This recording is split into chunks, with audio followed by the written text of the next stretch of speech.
राम राम सा। आप बात करा एग्रीकल्चर की।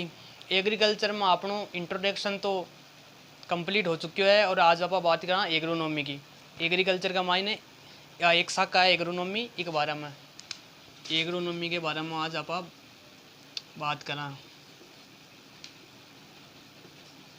एग्रोनॉमी इसको हिंदी में बोलते हैं सस्य विज्ञान। क्या बोलते हैं?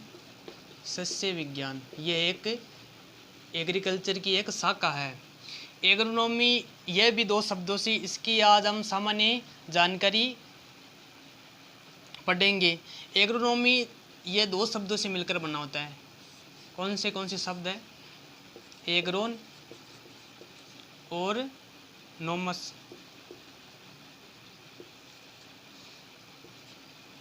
एग्रोनॉमी ये जो दो शब्दों से मिलकर बना होता है। इसका मतलब एग्रोन का मतलब क्या होता है?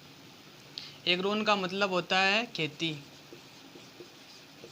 और नोमोस का मतलब होता है प्रबंध करना। क्या होता है? प्रबंध करना। एग्रोनॉमी दो शब्दों से मिलकर बना है, एग्रोन और नोमस। एग्रोन का मतलब होता है खेती और नोमस का मतलब होता है प्रबंध करना। अब बात करते हैं एग्रोनॉमी ये किस भाषा का शब्द है। तो एग्रोनॉमी है यह है ग्रीक। कौन सी भाषा का शब्द है? ग्रीक भाषा का शब्द है। तो इन दोनों का मतलब क्या हो गया? खेती का प्रबंध करना। एग्रोनॉमी का मतलब क्या हो गया? खेती का प्रबंध करना। कि हम किस प्रकार से खेती का प्रबंध कर सकते हैं वो जानकारी हम आज इसमें पढ़ेंगे। तो हम बात करते हैं ग्रीक भाषा का शब्द कौन सा है? एग्रोनॉमी ग्रीक भाषा का शब्द है। अब इस बात का आप ध्यान रखिए कि जिस शब्द के पीछे नोमी या नोमस शब्द आते हैं तो वह कौन सी भाषा का शब्द होता है? वह ग्रीक भाषा का शब्द होता है। कौन सी भाषा का? ग्रीक भाषा का शब्द है 99%। इसमें एक अपवाद है। कौन सा अपवाद है? पोमोलॉजी। POMOLOGY। ये एक अपवाद है ग्रीक भाषा का। यह ग्रीक भाषा का भी है और लैटिन भाषा का भी है। ग्रीक भाषा और लैटिन भाषा ये दोनों का मिक्स रूप है पोमोलॉजी। कि जिस शब्द के पीछे नोमी या नोमस शब्द लगता है तो वह कौन सी भाषा का शब्द है? ग्रीक भाषा का शब्द है 99%। और 1% नहीं है, एक अपवाद इसमें पोमोलॉजी है, वो इसके अंदर अपवाद है। वो ग्रीक और लैटिन दोनों भाषा का शब्द है। और जिस शब्द के पीछे कल्चर शब्द आ जाता है। कौन सा शब्द? कल्चर शब्द आ जाता है, वह लैटिन भाषा का शब्द है। चाहे जैसे एग्रीकल्चर हो, फ्लोरिकल्चर हो, इस प्रकार से जिस शब्द के पीछे कल्चर शब्द आ जाता है वो लैटिन भाषा का शब्द है। ये ध्यान रखने योग्य बात है। इतना अपना कंप्लीट हो गया कि एग्रोनॉमी दो शब्द से मिलकर बना होता है, एग्रोन और नोमस। एग्रोन का मतलब होता है खेती और नोमोस का मतलब होता है प्रबंध करना। यानी इसका दोनों का मतलब क्या हो गया कि खेती का प्रबंध करना। इन दोनों का हम मतलब है एग्रोनॉमी का खेती का प्रबंध करना। और एग्रोनॉमी ग्रीक भाषा का शब्द है। और जिस शब्द के पीछे नोमी या नोमस शब्द आते हैं, जिस शब्द के पीछे नोमी या नोमस शब्द आते हैं तो वह ग्रीक भाषा का शब्द होता है। और एक इसमें अपवाद है पोमोलॉजी, वह ग्रीक और लैटिन दोनों भाषा का शब्द है। और जिस शब्द के पीछे कल्चर शब्द आ जाता है वह लैटिन भाषा का शब्द है। इस बात का आप ध्यान रखें। तो हम आप बात करते हैं इसकी परिभाषा। एग्रोनॉमी की परिभाषा क्या होती है? एग्रोनॉमी की परिभाषा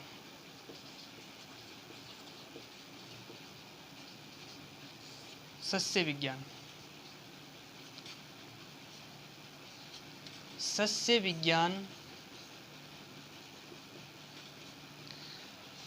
कृषि विज्ञान की वह शाखा है जिसके अंतर्गत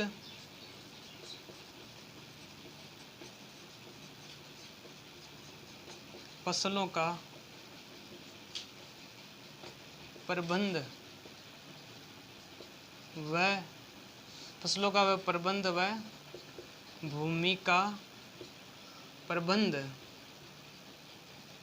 किया जाता है। क्या हो गया कि एग्रोनॉमी किसे बोलते हैं? सस्य विज्ञान कृषि विज्ञान की वह शाखा है जिसके अंतर्गत फसलों का प्रबंध व भूमि का प्रबंध किया जाता है, उसे हम क्या बोलते हैं? एग्रोनॉमी सस्य विज्ञान बोलते हैं। तो इसकी डेफिनेशन ये है कि सस्य विज्ञान कृषि विज्ञान की वह शाखा है जिसके अंतर्गत फसलों का प्रबंध व भूमि का प्रबंध किया जाता है। तो हम चलते हैं, हम आगे, इतना अपना कंप्लीट हो गया।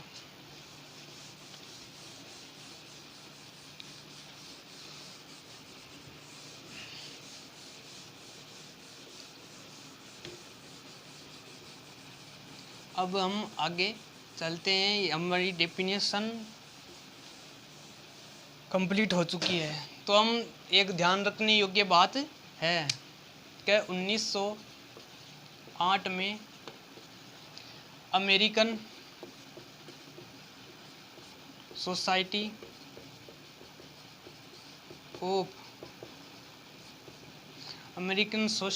ऑफ एग्रोनॉमी की स्थापना हुई। यह इम्पोर्टेंट है।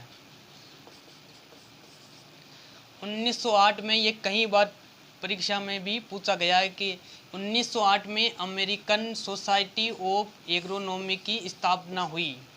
कब हुई? 1908 में। 1908 में क्या हुई? अमेरिकन सोसाइटी ऑफ एग्रोनॉमी की स्थापना हुई थी। तो यह भारत में भी हुई थी। कब हुई? यह हुई भारत में, आपको बताना है, इंडियन सोसाइटी ऑफ एग्रोनॉमी की स्थापना कब हुई? कब हुई? आपको इतना पता होना चाहिए। ये तो है 1908 में अमेरिकन सोसाइटी ऑफ एग्रोनॉमी की स्थापना हुई। तो इंडियन सोसाइटी ऑफ एग्रोनॉमी की स्थापना कब हुई, इस बात का भी ध्यान रखना चाहिए। कब हुई इंडियन सोसाइटी ऑफ एग्रोनॉमी की स्थापना? यह हुई 1955 में। यह भी इम्पोर्टेंट है, इन दोनों को आप याद रखें ज़रूर कि 1908 में अमेरिकन सोसाइटी ऑफ एग्रोनॉमी की स्थापना हुई और इंडियन सोसाइटी ऑफ एग्रोनॉमी की स्थापना कब हुई? 1955 में हुई इंडियन सोसाइटी ऑफ एग्रोनॉमी की स्थापना। अब हम बात करेंगे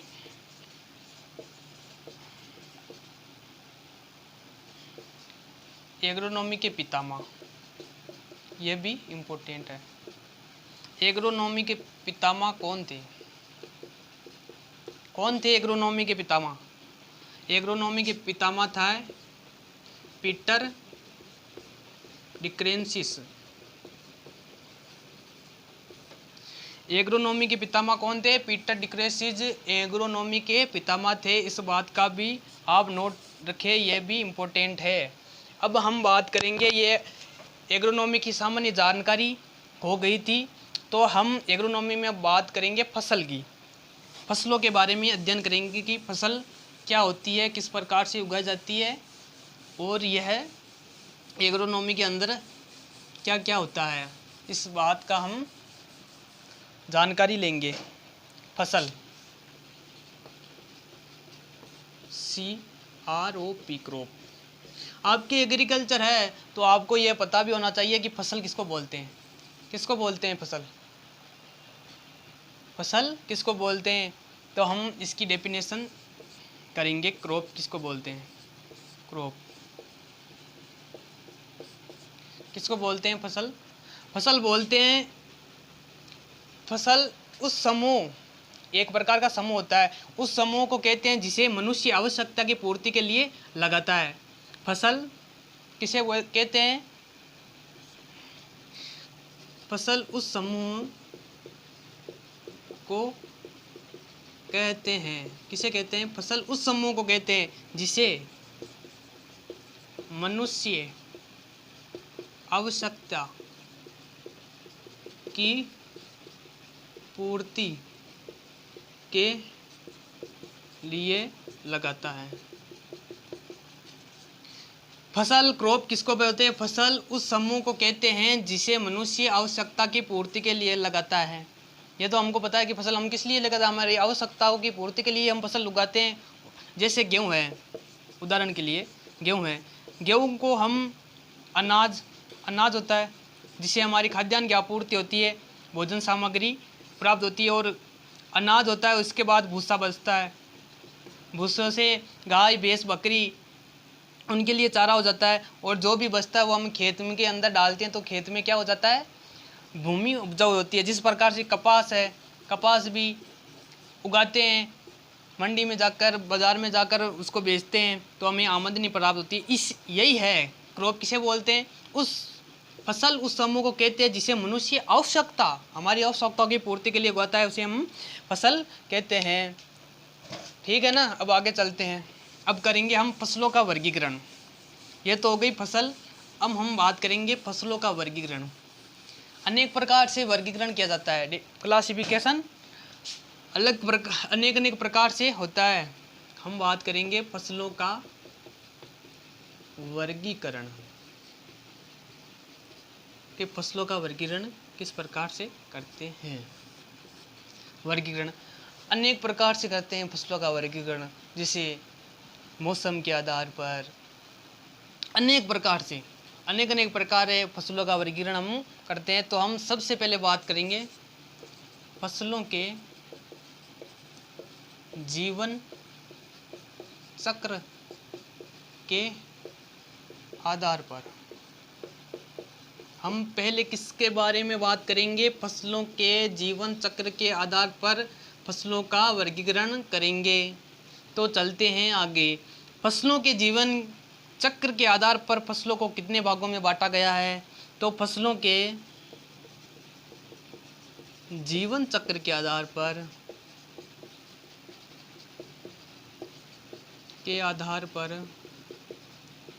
फसलों को कितने भागों में बांटा गया है? 3 भागों में। 3 भागों में बांटा गया है। कितने भागों में बांट गया है? 3 भागों में बांटा गया है। फसलों को जीवन चक्र के आधार पर 3 भागों में बांटा गया है। कौन कौन से भाग? एक वर्षीय फसल, द्विवर्षीय फसल,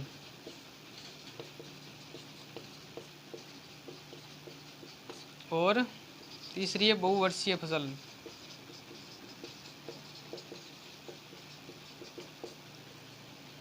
वर्षीय कितने भागों में बांटा गया? एक वर्षीय फसल के बारे में, 2 वर्षीय फसल, बहुवर्षीय फसल। अब एक वर्षीय फसल किसको बोलते हैं? एक वर्षीय फसल किसको बोलते हैं? एक वर्षीय फसल किसको बोलते हैं? तो एक वर्षीय फसल जो अपना जीवन चक्र 1 वर्ष में पूरा कर लेती है, वह फसल या जो फसल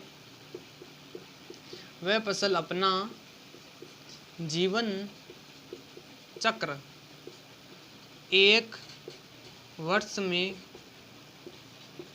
पूरा करती है,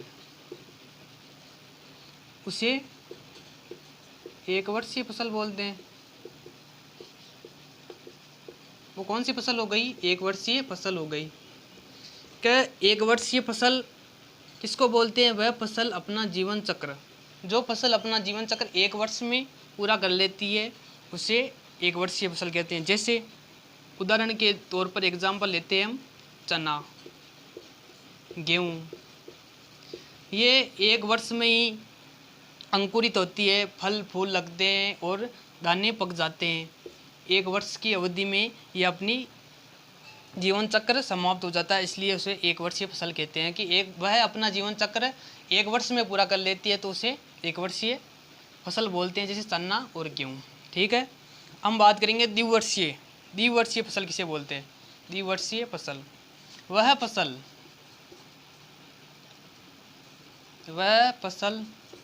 जो अपना जीवन चक्र 2 वर्षों में 2 वर्षों में पूरा करती है उसे द्विवर्षीय फसल कहते हैं।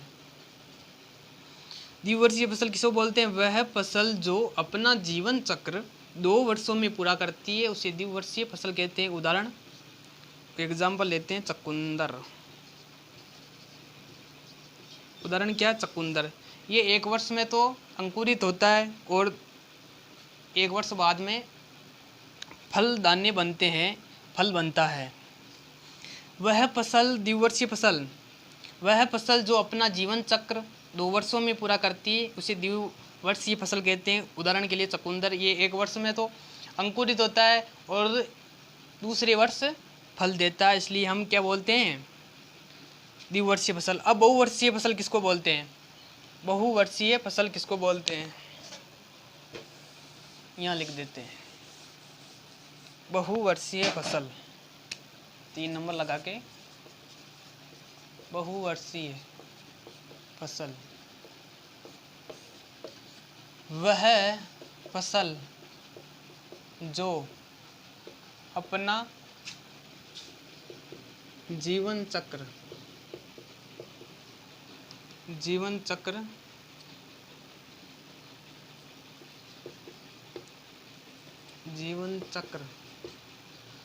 2 या 2 से अधिक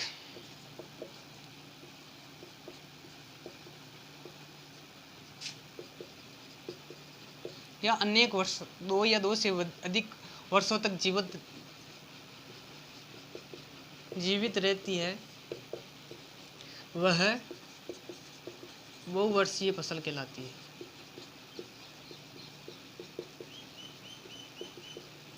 किसको बोलते हैं बहुवर्षीय फसल? वह फसल जो अपना जीवन चक्र 2 या 2 से अधिक वर्ष तक जीवित रहती है, वह बहुवर्षीय फसल कहलाती है। जैसे नेपियर घास, एग्जाम्पल की दृष्टि से नेपियर घास, ये 2 से अधिक वर्षों तक जीवित रहती है, इसलिए हम बहुवर्षीय फसल कहते हैं।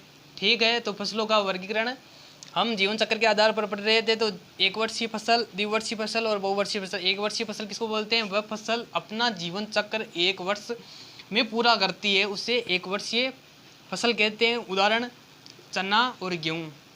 बहुवर्षीय फसल वह फसल जो अपना जीवन चक्र 2 वर्षों में पूरा करती है, उसे द्विवर्षीय फसल कहते हैं। उदाहरण के लिए चकुंदर।